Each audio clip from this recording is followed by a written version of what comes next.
Good evening and welcome to Bronx Talk. Tonight's guest is the Assembly member of the 79th District in the Bronx, which includes the Bronx neighborhoods of Concourse Village, Melrose, Morrisania, Claremont, Belmont, and East Tremont. She's the chair of both the New York State Legislative Black Task Force and the New York State Legislative Women's Caucus.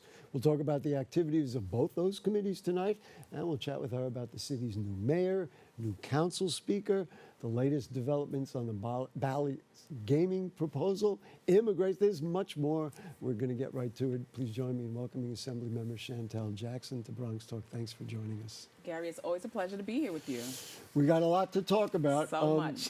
Let's just talk about the Legislative Black Task Force. You have been pretty happy that you brought in $30 million to use to uplift underserved communities across the state. I thought what was really interesting is that it included a tour of the state. Before you said, well, this is what we need the money and this is what we need it for, you did that. Explain to me about the tour, what it was like, what you were looking for, and then, of course, what you found. Sure. So the tour just came out of me wanting to know from the public, what do you think we should spend this money on? And so we wanted to make sure that we were able to hit all the major cities. So we hit the big five cities, plus Long Island and Binghamton, which I thought was one of the big fives, but wasn't, and all the 5 boroughs. What we've heard at every single tour was that people need help with capacity building for their nonprofits. They need help with violence interruption, health benefits, all of those things that we would normally hear right here in the Bronx, I've heard right across the state. I know, you're telling me that, and I'm going, well, that's what you get when you're over on the Grand Concourse. I could have stayed here, right? Yeah, exactly. And who was involved in telling you that? Now, were these specifically black communities? And you reached out to local not-for-profits, that kind of thing, in those areas? Yeah, pretty much that. So we have members, there are 35 members in the Legislative Black Task Force. And so we went into their district. They helped us with recruiting, bringing community members to the meeting. And they pretty much assembled and told us what they needed in that district. And we've had a record number of people apply for this funding. So I want to ask you about specifically the funding, and I think it's instructive to people to let them know this is how it works. Yeah. Did you know that you had the $30 million beforehand, or did you go around and say, this is what we need it for, and then have to go through that monstrous process to get it? So we advocated for $50 million in the budget. What? Back in March. Got a little shortchanged, but we will accept it because it's the first time. This is historic funding that we've gotten. So back in March, we asked for $50 million in the budget. We got $30 million, along with the Puerto Rican Task Force got $30 million, and the AAPI Task Force also advocated for $30 million. So $90 million in the budget. And we knew that the budget was done and complete. Session was over by June, and that's when we started the listening tour. I have the list here: New York State Urban League, United Way of New York State, Elm Corps, the Federal Protestants of Welfare Agency. These are they're going to get the money, and then you and others will monitor that it goes actually to what those kinds of issues. Well, not so much us, because the legislature, we right, want you to pray. I understand. We stay away from the funding. Organizations the organizations have to be. You know, I'm just going to interject something I hadn't thought about bringing up. A little while back, I had 2 of your city council colleagues here talking about the black print. And some of the reading I've been doing about the history of the Bronx, and certainly the community of Morrisania, which you know very well, for almost the first time, there is actually a movement among black New Yorkers, black Bronxites, to say we are a unit. We are here. Okay, I knew you knew the word for it, and so that really it's fascinating. It's wonderful. And then hopefully those things will go to address a lot of those issues. So the black print was made with the city and state. So myself and Councilmember Althea Stevens, we sat together with a number of our colleagues and created this black print because we want to make that. I didn't realize it was a state issue. State and city issue. So they have their black task force at the city level, and we have ours at the state. It was Kevin and we came Riley together. And Althea. That makes sense. So, Well, let's talk then also about, since you're the chair of the New York State Legislative Women's Caucus, yes. What's the agenda? How do you view it? Obviously, the city council has done very well with female membership. We understand that. But where are we at in New York State, and what are you looking to do? Sure. So the Legislative Women's Caucus is 73 members, Gary, from the state of New York, bipartisan, bicameral. So they're Senate and Assembly, Democrat and Republican. And so while we don't maybe push a lot of policy because we probably can't all agree on that, I wanted to focus on the full woman. So I've been talking to them about their health. They're mostly about, just things that impact women on the day-to-day, family issues, things like that. So we just had a retreat recently where we talked about all kinds of things that impact women, from things like makeup to things as important as menopause. I'm going to make the assumption that you heard the same things from Syracuse and Buffalo and Rochester and Albany that you hear here in the Bronx, that there's a commonality. Yes. To me, that's a very, very, very strong thing. We had the borough president here when she was really pushing a maternal health program in the Bronx. This is the kind of thing that... This is one thing we will absolutely be leading on. She met with the governor. The governor has put forward millions of dollars to help us in the North Bronx with some maternal care. And so this is something that we can all agree on is absolutely necessary. We know that Black women are dying at higher rates than our white counterparts when it comes to maternal health, and even infant mortality we are seeing in high numbers here in the Bronx. So these are things that all women can get behind and support and make sure we make changes. It is fascinating to me, and I'm sure to all of us, men and women who are watching, when you talk, you said, well, we're even talking about makeup. Yes. But this is an important part of life, and any person, every one of us in the Bronx, of course, who has, a cultural thing or something should share. I'm commending you on it. I think it's absolutely fantastic. All right, folks, we're going to go inside now, inside politics. The assembly member told me when she came in the room that she was with Julie Menin this morning. And so I'm going to make the assumption it hasn't been in the newspaper yet. It hasn't been on, all the channels. Here it is. What was the dialogue like? Is Julie Menin pretty secure that she is going to be the next Speaker of the New York City Council? She is secure. I think most of us are secure that she is going to be our next Speaker. We talked about, the two things that I lead on, Legislative Women's Caucus and the Black Task Force, and I made it clear that I would love to sit down and work with her and bring her into what we've been working on. And I know that she's going to be a great champion for women and Black people. What about her, do you think, and I realize that's not what you vote on, but what about her profile you think attracted city council members to say, because our Bronx council member Amanda Farias her name was out there. Yes. She's the majority leader. What swayed it toward Ms. Menin? I mean, listening to my city council members, a number of them went with her because they felt like she took care of them, like she was there to support them early on, and she's willing to work with them during this administration that we have coming up. So. And what do you feel like her strengths, and was that discussion, did it include, hey, I want you to work on X, Y, and Z, or was mostly about the Women's Caucus?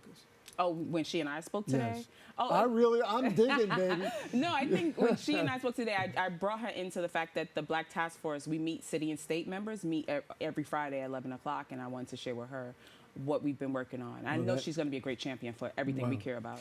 Now, and what are your thoughts on the new mayor? I mean, this is obviously... Well, that was my colleague. We came in at the same time. Oh, you have been here, let's see, this is now, you're beginning your third term?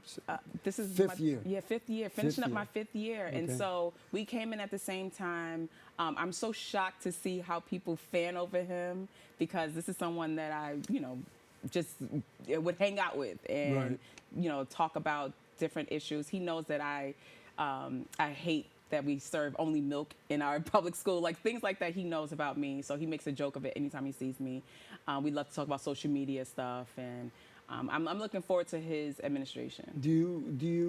Were you surprised? I mean, look at Andrew Cuomo, and certainly the other candidates in the primary. I mean, he defeated them all and move forward. What do you think were the keys to the success? So I think with Zoran, what the key is that he was willing to talk to any and every person, and that is so important. And I think we lose that. I think with a lot of the other camps, they shied away from it. at the Black Task Force, we had a meeting with all of the elected officials, all the people that are running.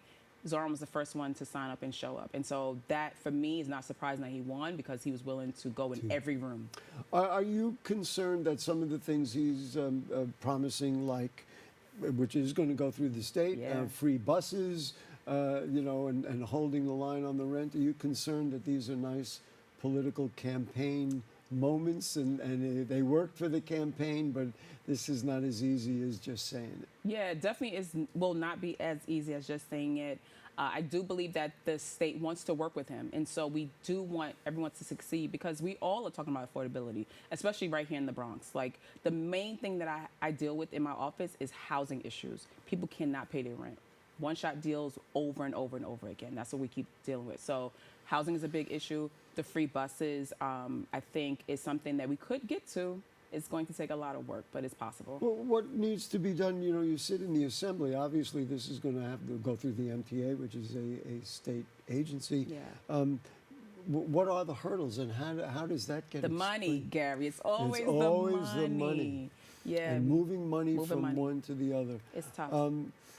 And what you mentioned housing, and so that's the biggest issue. Yeah. Are there answers that you can find for people when they come in, or is it really difficult? Like, I can't afford the rent, either I got to move out, and I don't know where else I'm going to, Well, we have our nonprofits who help us with helping people who are short on their rent or are back on, who owe back rent. And then there are people who need help when they have vouchers, just getting an apartment. And so I have like some realtors that I'll reach out to, some nonprofits who do housing. They'll say, like, I have these constituents who have a voucher and they need an apartment. So those are the two main issues. And what about development? And I will tell you, in my Bronx neighborhood, it's out of control. We all want housing, but they're building the wrong kind of housing in the wrong places. There's no community plan. It has to be holistic. You cannot just put housing there. You have to think about the schools. You have to think about the parks. You have to think about supermarkets. Like, I have a housing development that's going up for seniors, but I'm asking them, well, where will they shop?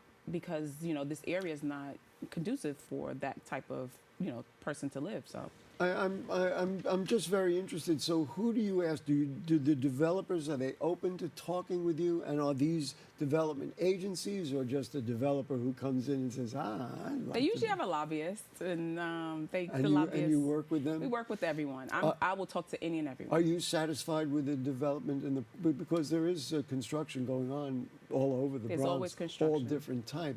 Are you satisfied with what you see? I mean, satisfied. That's an interesting word. Otherwise, you wouldn't need to go to work. That's an interesting word. I mean, right.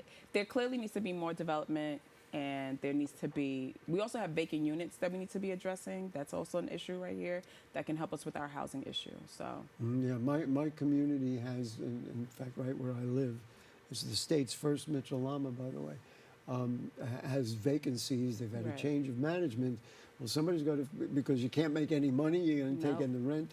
So it's a... and then we all end up paying, our shareholders end up paying more because they have to make it up. And another major issue, I'm sure, that comes through your office all the time, every day, is immigration. And in the Bronx, of course, we're blessed with people from all over the world. Where are we at? How do you view it? And then, of course, not yet, but I will ask you the next question: what happens if it gets more difficult for immigrants in our Bronx? I mean, listen, Hamilton has a great line that says, "Immigrants, we get the job done." My mom is from Belize, and so this country is built on the backs of immigrants. Some who were imported, who were stolen from their land and brought here. But I think what we have to do is continue to honor people's civil rights. And I'm teaching political science at Monroe University this year, and this is something that we're constantly talking about. We cannot infringe on people's civil rights, civil liberties. It's important that we do things the right way. Do you think that people are understand their rights and have been notified of their rights? And then, of course, I guess that is the next question. Yeah. Then what happens if, the president has talked endlessly about wanting to do something in New York. What happens if they come into Bronx neighborhoods in the way that they, for example, were downtown. Well, we saw Chinatown, we and saw what elsewhere. happened in Chinatown, and I saw a lot of my colleagues out there on the forefront just combating those issues. We're going to fight. The Bronx is ready, always ready for a fight. We know that you know, immigration is an issue that we cannot just address by just snatching off, people who are working and who are contributing to our society. Trump wants to focus on criminals. That's one issue, but we're talking about everyday Americans or people who are contributing to our country. We shouldn't just be picking them up off the street. I'm really dying to ask you about what you thought of the mayor-elect and his meeting with the president. Oh. Well, you tell me your idea first, and then I'll say what I think. I wanted to call the mayor-elect so bad. It was like, you handled that extremely well, much better than I would have, because the questions that he was being asked, I'm like, how else did you think he was going to get to D.C. if he didn't fly there? He would have been on a 4-hour train ride, which doesn't make sense when he has to be everywhere at the same time. So he handled it really well. I was very proud of him to see how he interacted with the president. Were you surprised? I was shocked, but Zoran has a great character. He's willing to work with any and everyone, and that's what New York needs. We understand that there's going to be things we're going to say about each other, but at the end of the day, we have to take care of New Yorkers, and they both care about New Yorkers, and so that's what that showed to me. I thought that I was personally shocked. I absolutely couldn't believe that he had that the president. It's almost like a literal flip-flop of what he had been saying. Which is fine. I'll take it. I'm going to say a personal thing. I'm a talk show host, and so with a lot of people, I say to myself, if I had the opportunity to go in there, and I know you're passionate about civil rights and many of the things that you believe in, it might have been hard to look him in the eye and win him over. No, for sure. I thought it was a tremendous. I'm proud. I'm proud of him. That's all right, for sure. We'll see how it plays out. All right, here's the other thing we want to talk about is Bally's. Yes. So let's see. The plan now proceeds to final state approval. One more approval. Right. The State Gaming Facility Location Board, which is they evaluated locations. I could run through a $4 billion complex that includes a 500-room hotel and massive amenities. $500 million funneled to the MTA, which, boy, that could really do very good. $13 billion of tax revenue over 10 years, and 5,000 construction jobs. Reinvesting, this is what many of the Bronx leaders were very interested in, reinvesting 1% in annual gross gaming revenue back into neighborhoods in a community benefits package, which is going to reach, they believe, in I think 10 years, $765 million. We need all of it. If you had a vote, you would have voted for it. I agree with jobs. I agree with job growth here in the Bronx. I think that the community investment is absolutely necessary. So I'm looking forward to money in my parks, money to go our schools, all of those things we absolutely need in the Bronx. As a social worker, I'm always concerned about addiction. And so gambling addiction is a real thing, especially for young men of color.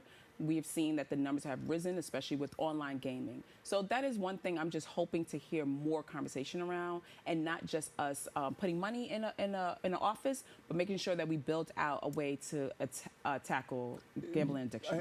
I believe, and this is not based on science or any kind of study, but from what I've seen, it appears much like early alcohol ads and beer ads, and I'm going to use an unfortunate word and say they prey on people that they believe will be, most likely to participate. And it seems to fall on young black men.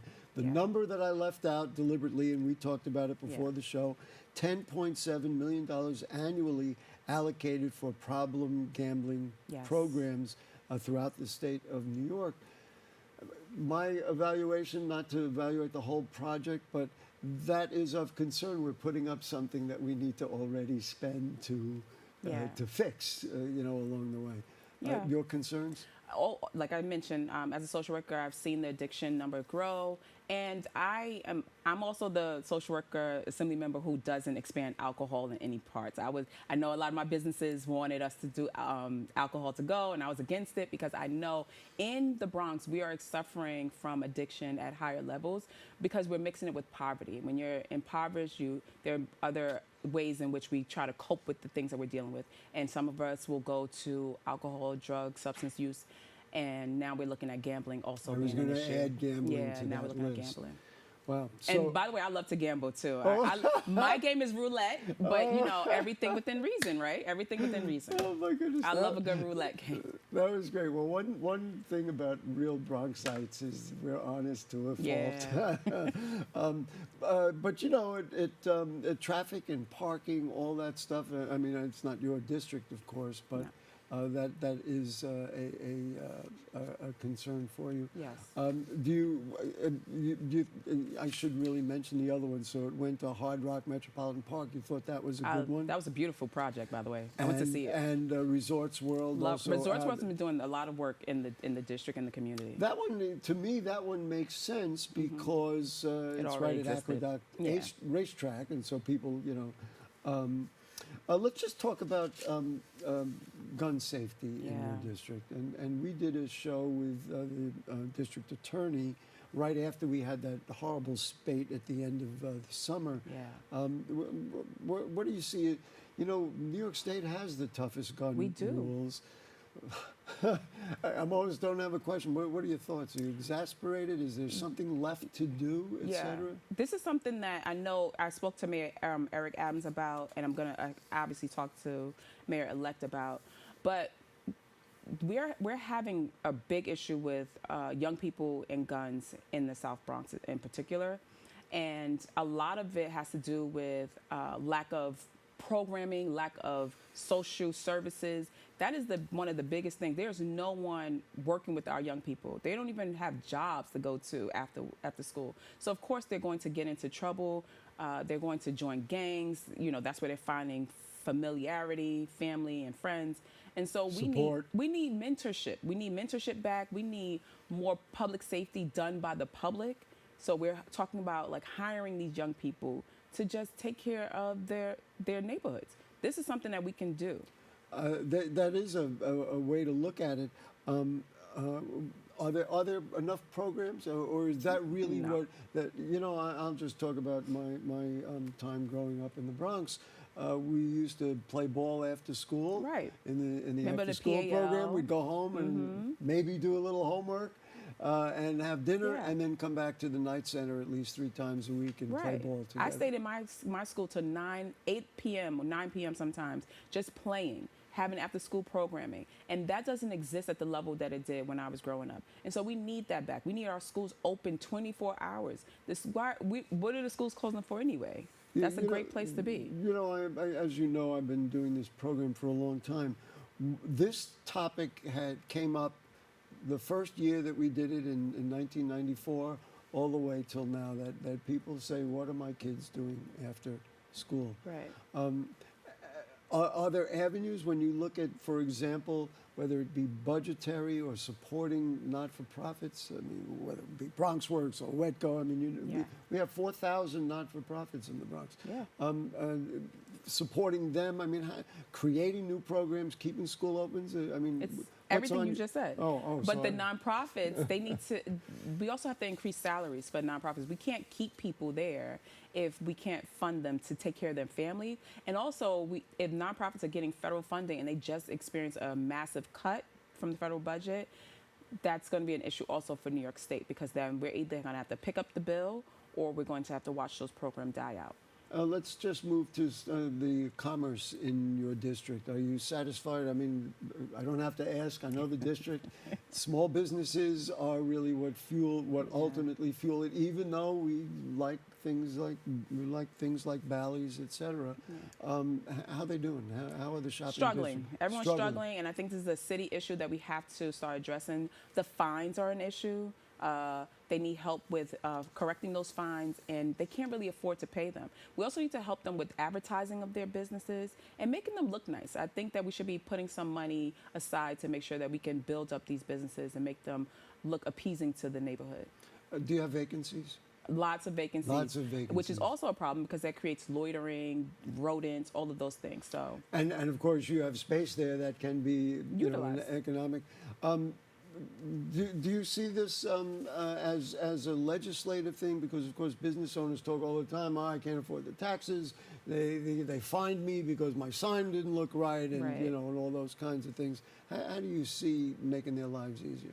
Yeah, I think it can be legislation, but more importantly, it has to be budget. Like we have to put some money into our small businesses, and we have to not just find them, but find out why the situations exist the way they are.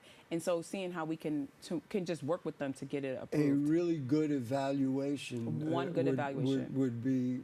And bring them to the table, Gary, like you are. They need well, to be they're at the welcome. table. We talk about anything over here. Just to wrap it up, when you get back to Albany after the first of the year, we're going to have a new mayor. Can I assume that you would support the governor, or we'll wait and see? Yeah, I'm supporting the governor. She's done some great work in the Bronx, and we're going to continue to ask her to do more work here in the Bronx. And she's had some respect for our borough. And when you get back there, what is the first thing when they say, okay, Assemblymember Jackson, what do you want to push for? What's on your what's numero uno, dos, and tres? Numero uno is always going to be the Bronx, making sure that we get all the budget asks that we are requesting, but also for the Black Task Force that we're increasing that $30 million to at least 50. At least 50. I think once I'll just I've been sitting in this seat a long time. Once it starts to look like there's a result, like all of a sudden maybe, whether it be employment numbers or crime numbers or other things start to go down, and then all of a sudden they'll say, wow, this is a way to do it. Chantel Jackson, thank you so much. Thank you for having me. For joining us during this holiday time of year. I hope you and your family and your child are going to have a nice, happy holiday season. We appreciate you joining us in BronxTalk. Well, thank you for having me, Gary. Thank you. Folks, that concludes our program tonight. We always want to thank our producer. It's Ray Pagnucco. Our Bronxnet production and editing crew do a great job. And of course to you too, and she knows it, it's true. It's all about the people of the Bronx. So we'll see you next week. Next week our guest will be Borough President Vanessa Gibson. And that will be interesting. We'll continue the dialogue. Good night.